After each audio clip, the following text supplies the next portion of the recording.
Okay, here we go. Chapters 13 and 14. What has just happened, just in case you forgot, is that the plane, Brian has seen a plane and tries to start his signal fire, and the plane flies away before he can find, before he can light it, basically. Okay. Brian stood at the end of the long part of the L of the lake and watched the water, smelled the water, listened to the water, was the water. A fish moved and his eyes jerked sideways to see the ripples, but he did not move any other part of his body and did not raise the bow or reach into his belt pouch for a fish arrow. It was not the right kind of fish, not a food fish.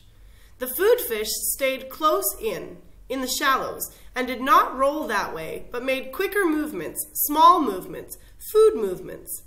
The large fish rolled and stayed deep and could not be taken. But it didn't matter. This day, this morning, he was not looking for fish. Fish was light meat, and he was sick of them.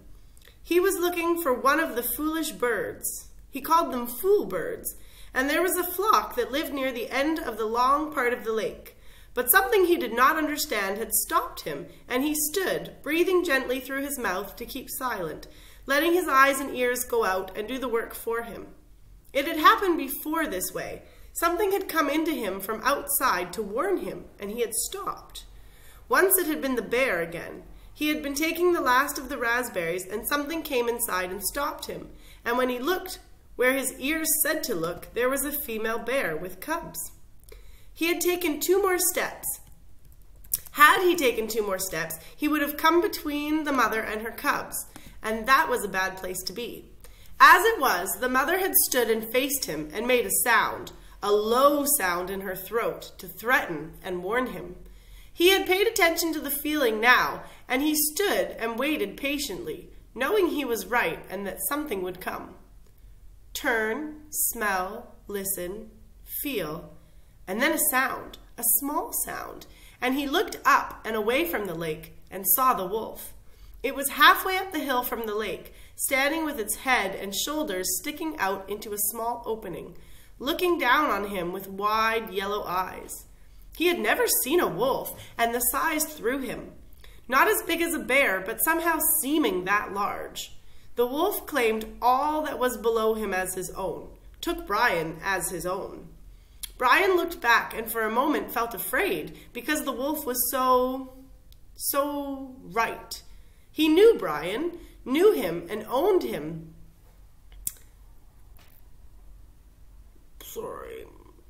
And chose not to do anything to him. But the fear moved then, moved away, and Brian knew the wolf for what it was. Another part of the woods, another part of all of it. Brian relaxed the tension on the spear in his hand, settled the bow in his other hand from where it had started to come up. He knew the wolf now, as the wolf knew him, and he nodded to it, nodded and smiled. The wolf watched him for another time, another part of his life. Then it turned and walked effortlessly up the hill, and as it came out of the brush, it was followed by 3 other wolves, all equally large and gray and beautiful, all looking down on him as they trotted past and away, and Brian nodded to each of them. He was not the same now. The Brian that stood and watched the wolves move away and nodded at them was completely changed. Time had come, time that he had measured but didn't care about. Time had come into his life and moved out and left him different. In measured time, 47 days had passed since the crash. 42 days, he thought, since he had died and been born as the new Brian. When the plane had come and gone, it had put him down, gutted him and dropped him, and left him with nothing. The rest of that first day, he had gone down and down until dark. He had let the fire go out, had forgotten to even eat an egg, had let his brain take him down to where he was done, where he wanted to be done, and done, to where he wanted to die. He had settled into the gray funk deeper and still deeper until finally, in the dark, he had gone up on the ridge and taken the hatchet and tried to end it by cutting himself. Madness, a hissing madness that took his brain. There had been nothing for him then, and he tried to become nothing, but the cutting had been hard to do, impossible to do. and he had at last fallen to his side, wishing for death, wishing for an end, and slept, only didn't sleep. With his eyes closed and his mind open, he lay on the rock through the night, lay and hated, and wished for it to end, and thought the word cloud down, through that awful night. Over and over the word, wanting all his clouds to come down. But in the morning, he was still there. Still there on his side, and the sun came up, and when he opened his eyes, he saw the cuts on his arm, the dry blood turning black. He saw the blood and hated the blood, hated what he had done to himself when he was the old Brian and was weak. And two things came into his mind, two true things. He was not the same. The plain passing changed him. The disappointment cut him down and made him new. He was not the same and would never be again like he had been. That was one of the true things, the new things. And the other one was that he would not die. He would not let death in again. He was new. Of course, he had made a lot of mistakes. He smiled now, walking up the lake shore after the wolves were gone, thinking of the early mistakes, the mistakes that came before he realized that he had to find new ways to be what he had become. He had made new fire, which he now kept going using partially rotten wood, because the punky wood would smolder for many hours and still come back with fire. But that had been the extent of doing things right for a while. His first bow was a disaster that almost blinded him. He had sat a whole night and shaped the limbs carefully until the bow looked beautiful. Then he had spent 2 days making arrows. The shafts were willow, straight and with the bark peeled, and he fire-hardened the points and split a couple of them to make forked points, as he had done with the spear. He had no feathers, so he just left them bare, figuring for fish they only had to travel a few inches. He had no string, and that threw him until he looked down at his tennis shoes. They had long laces, too long, and he found that one lace cut in half would take care of both shoes, and that left the other lace for a bowstring. All seemed to be going well until he tied a test knot. He put an arrow to the string, pulled it back to his cheek, pointed it at the hummock, and at that precise instant the bow wood exploded in his hands, sending splinters and chips of wood into his face. 2 pieces actually stuck into his forehead, just above his eyes, and had they been only slightly lower, they would have blinded him. Too stiff. Mistakes. In his mental journal, he listed them to tell his father, listed all the mistakes. He had made a new bow with slender limbs and a more fluid, gentle pull, but could not hit the fish, though he sat in the water and was, in the end, surrounded by a virtual cloud of small fish. It was infuriating. He would pull the bow back, set the arrow just above the water, and when the fish was no more than an inch away, release the arrow, only to miss. It seemed to him that the arrow had gone right through the fish, again and again, but the fish didn't get hurt. Finally, after hours, he stuck the arrow down in the water, pulled the bow, and waited for a fish to come close. And while he was waiting, he noticed that the water seemed to make the arrow bend or break in the middle. Of course! He had forgotten that water refracts, bends light. He had learned that somewhere, in some class. Maybe it was biology, but he couldn't remember. But it did bend light, and that meant the fish were not where they appeared to be. They were lower, just below, which meant that he had to aim just under them. He would never forget his first hit, not ever. A round-shaped fish with golden sides, sides as gold as the sun, stopped in front of the arrow, and he aimed just beneath it at the bottom edge of the fish and released the arrow, and there was a bright flurry, a splash of gold in the water. He grabbed the arrow and raised it up, and the fish was on the end, wiggling against the blue sky. He held the fish against the sky until it stopped wiggling. held it and looked to the sky and felt his throat tighten, swell, and fill with pride at what he had done. He had done food. With his bow, with an arrow fashioned by his own hands, he had done food, had found a way to live. The bow had given him this way, and he exulted in it. In the bow, in the arrow, in the fish, in the hatchet, in the sky. He stood and walked from the water, still holding the fish and arrow and bow against the sky, seeing them as they fit his arms, as they were part of him. He had food. He cut a green willow fork and held the fish over the fire until the skin crackled and peeled away, and the meat inside was flaky and moist and tender. This he picked off carefully with his fingers, tasting every piece, mashing them in his mouth with his tongue to get the juices out of them. Hot, steaming pieces of fish. He could not, he thought then, ever get enough. And all that first new day, he spent going to the lake, shooting a fish, taking it back to the fire, cooking it and eating it, then back to the lake, shooting a fish, cooking it and eating it, and on that way until it was dark. He had taken the scraps back down to the water with the thought that they might work for bait, and the other fish came by the hundreds to clean them up. He could take his pick of them, like a store, he thought, just like a store. And he could not remember later how many he ate that day, but he thought it must have been over 20. It had been a feast day, his first feast day, and a celebration of being alive and the new way he had of getting food.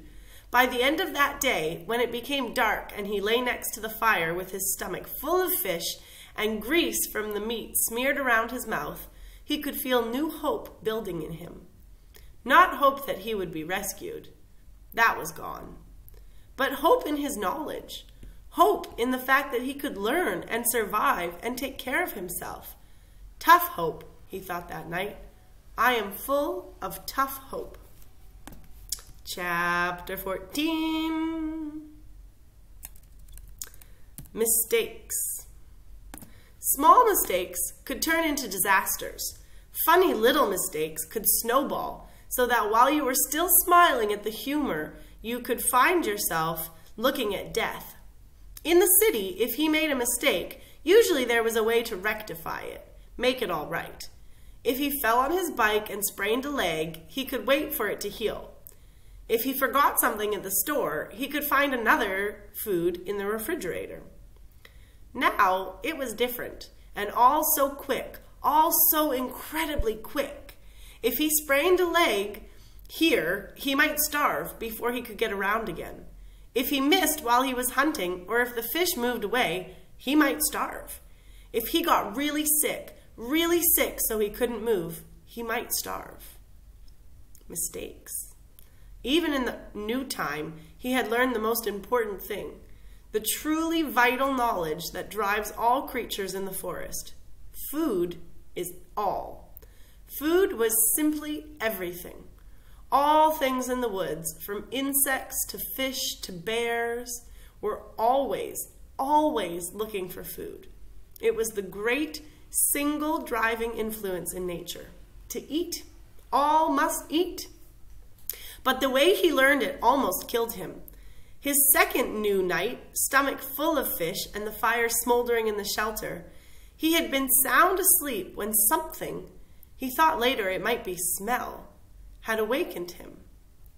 Near the fire, completely unafraid of the smoking coals, completely unafraid of Brian, a skunk was digging where he had buried the eggs. There was some sliver of a moon, and in the faint pearl light he could see the bushy tail, the white stripes down the back, and he had nearly smiled. He did not know how the skunk had found the eggs. Some smell, perhaps. Some tiny fragment of shell had left a smell, but it looked almost cute, its little head down and its little tail up as it dug and dug, kicking the sand back. But those were his eggs, not the skunk's, and the half-smile had been quickly replaced with fear that he would lose his food, and he had grabbed a handful of sand and thrown it at the skunk. "Get out of here!" He was going to say more, some silly human words, but in less than half a second, The skunk had snapped its rear end up, curved the tail over, and sprayed Brian with a direct shot aimed at his head from less than 4 feet away. In the tiny confines of the shelter, the effect was devastating. The thick, sulfurous, rotten odor filled the small room, heavy, ugly, and stinking. The corrosive spray that hit his face seared into his lungs and eyes, blinding him. He screamed and threw himself sideways, taking the entire wall off the shelter, screamed and clawed out of the shelter, and ran to the shore of the lake.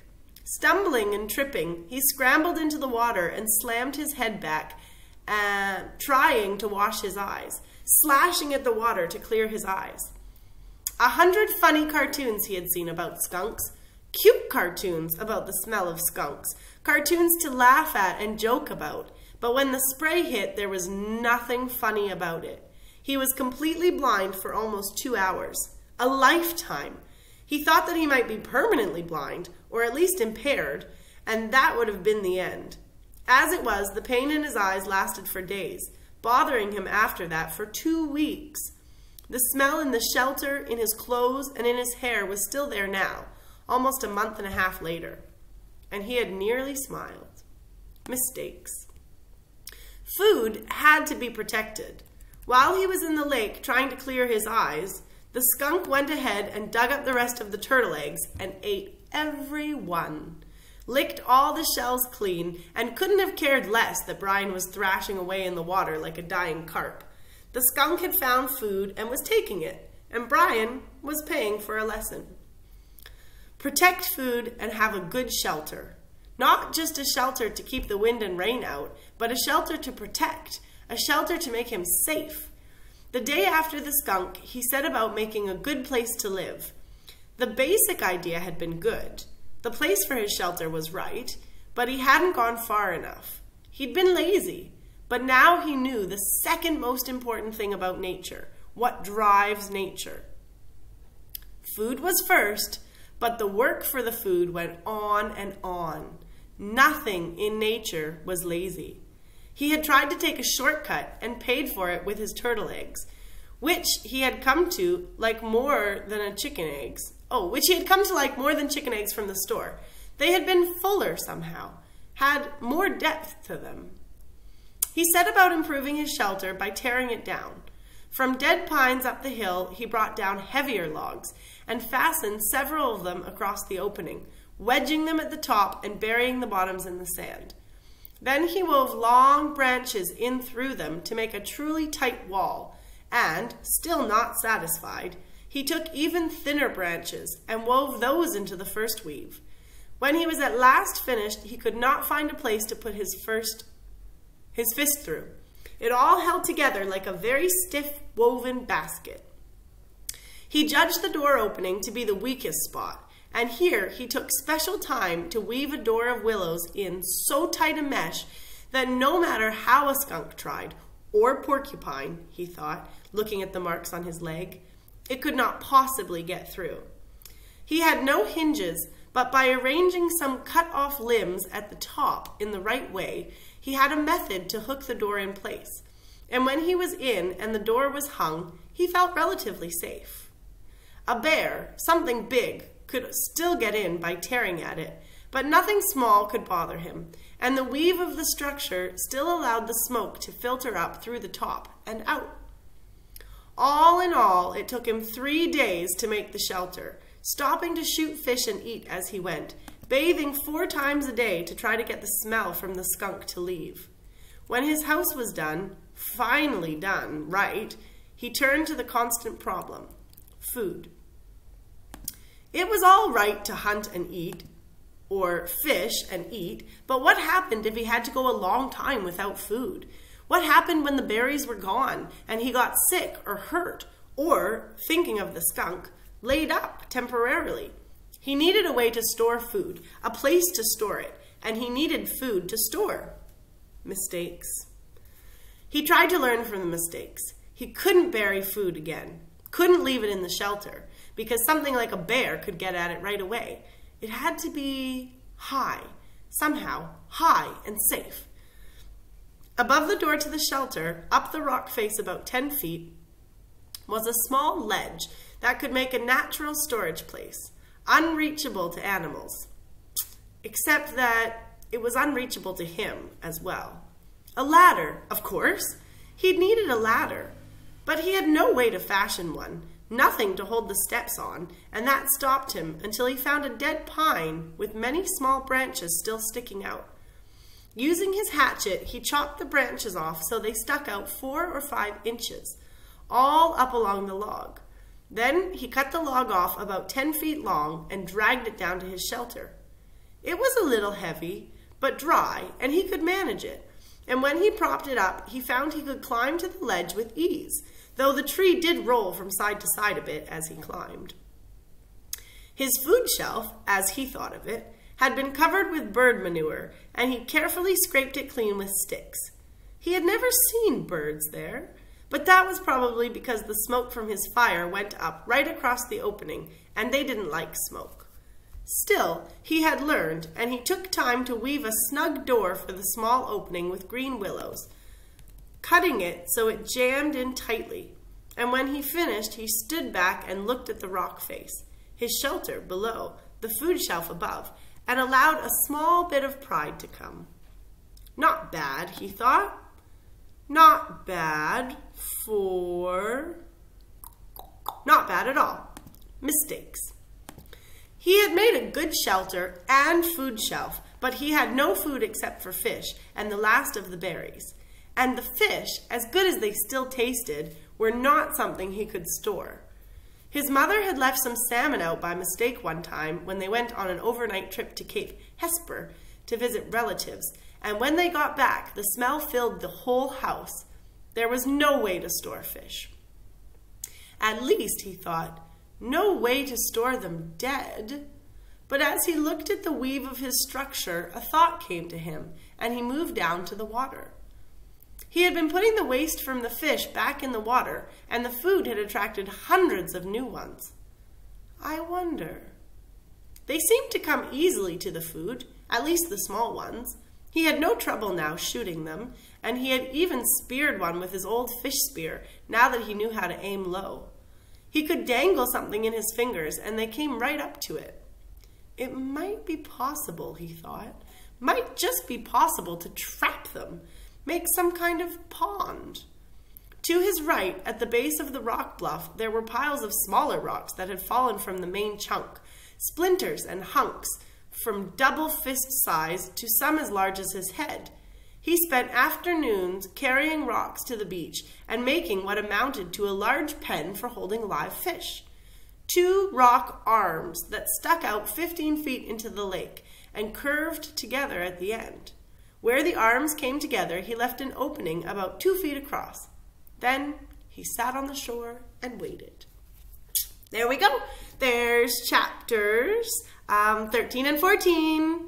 I hope you enjoyed them.